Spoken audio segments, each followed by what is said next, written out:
Assalamualaikum warahmatullahi wabarakatuh. Saya Muhammad Habibi Hibatullah dari kelas 10 IPA 4 SMA Negeri 3 Pontianak. Pada video kali ini, saya akan membahas tentang penyimpangan sosial di masyarakat. Salah satu penyimpangan sosial yang cukup banyak terjadi di Indonesia ini adalah maraknya kasus mucikari. Dari banyaknya kasus mucikari yang ada di negara tercinta kita ini, saya hanya fokuskan membahas satu kasus mucikari yang sedang hangat di bulan Maret tahun 2023 ini.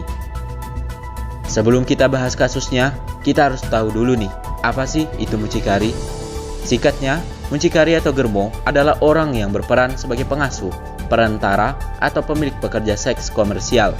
PSK bisa saja tidak tinggal bersama dengan mucikari, tetapi selalu berhubungan dengannya. Jika sudah paham, kita lanjut ke kasusnya. Saya ambil kasus mucikari prostitusi online di Banyumas. Mari kita simak berita berikut ini.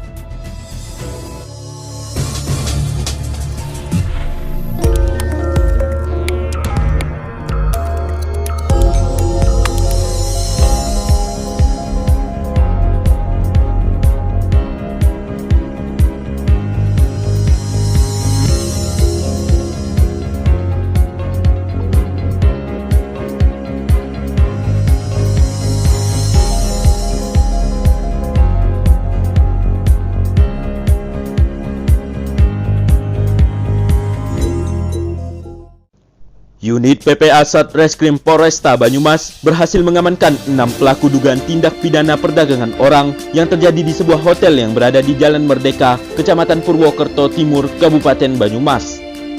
Keenam terduga pelaku berinisial MA, 22 tahun, warga Desa Danau Indah, Kecamatan Cikarang Barat, Kabupaten Bekasi. FA, 19 tahun, warga Arca Winangun, Kecamatan Purwokerto Timur, Kabupaten Banyumas.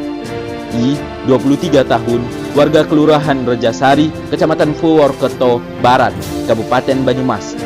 LW, 23 tahun, warga Desa Karangtengah, Kecamatan Batu Raden, Kabupaten Banyumas. FA, 24 tahun, warga Sokaraja Kulon, Kecamatan Sokaraja, Kabupaten Banyumas. RH, 26 tahun, warga Desa Danau Indah, Kecamatan Cikarang Barat, Kabupaten Bekasi. Kasat Reskrim menjelaskan kronologi kejadian tersebut pada hari Sabtu tanggal 11 Maret 2023 sekira pukul 4 waktu Indonesia bagian Barat. Pihaknya mendapat informasi bahwa di kamar hotel di Jalan Merdeka Purwokerto sering dijadikan tempat perbuatan dugaan tindak pidana perdagangan orang dengan cara booking order atau BO melalui aplikasi micet. Mendapat informasi tersebut, kemudian unit PPA Satreskrim Polresta Banyumas yang dipimpin oleh Kanit PPA melakukan pemantauan, penyelidikan serta pengecekan ke TKP. Petugas mengecek di kamar 369 lantai 3 dan menemukan pelaku dan korban sedang berada di kamar hotel. Setelah diinterogasi awal terhadap pelaku, kemudian berkembang ke pelaku lainnya yang ada di kamar lain. Kasat Reskrim menjelaskan modus para pelaku, yaitu pelaku menggunakan aplikasi media sosial micet untuk mencari tamu dengan nama akun perempuan yang menarik. Setelah ada tamu yang akan memesan melalui akun micet, kemudian membuat kesepakatan harga dan meminta untuk ke kamar hotel yang telah disediakan oleh pelaku.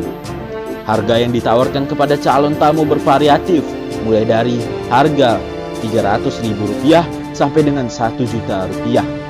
Setelah terjadi kesepakatan, tamu diarahkan menuju ke kamar yang sudah disiapkan dan pelaku keluar dari kamar.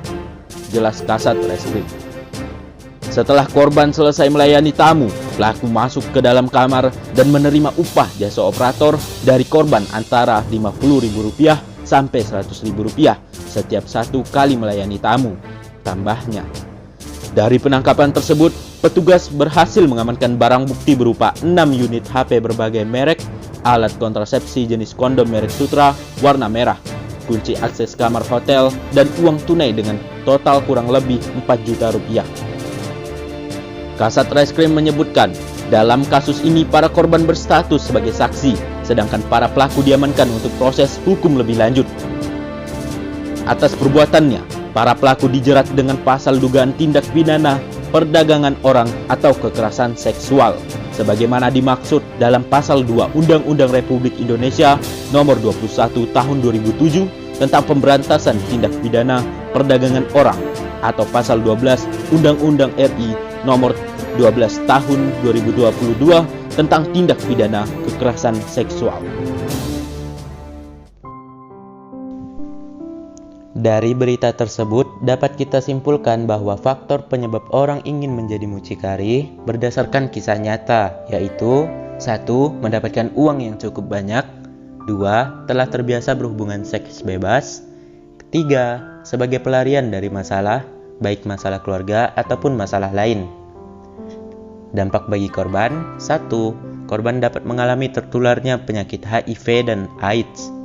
2. Korban terancam dapat mengalami banyak masalah mental, kesehatan, dan sosialnya.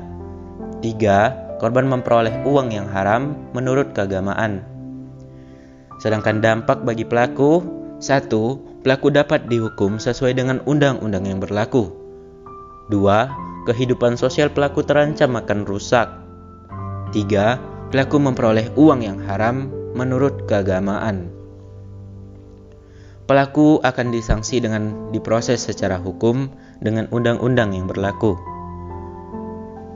Mucikari memang bukan pilihan yang terbaik untuk bekerja. Walaupun dibayar dengan uang yang cukup banyak, tetapi uang tersebut adalah uang yang haram dan tidak akan bermanfaat bagi si pelaku. Malah akan membuat pelaku menjadi semakin sengsara karena kesenangan yang sesaat.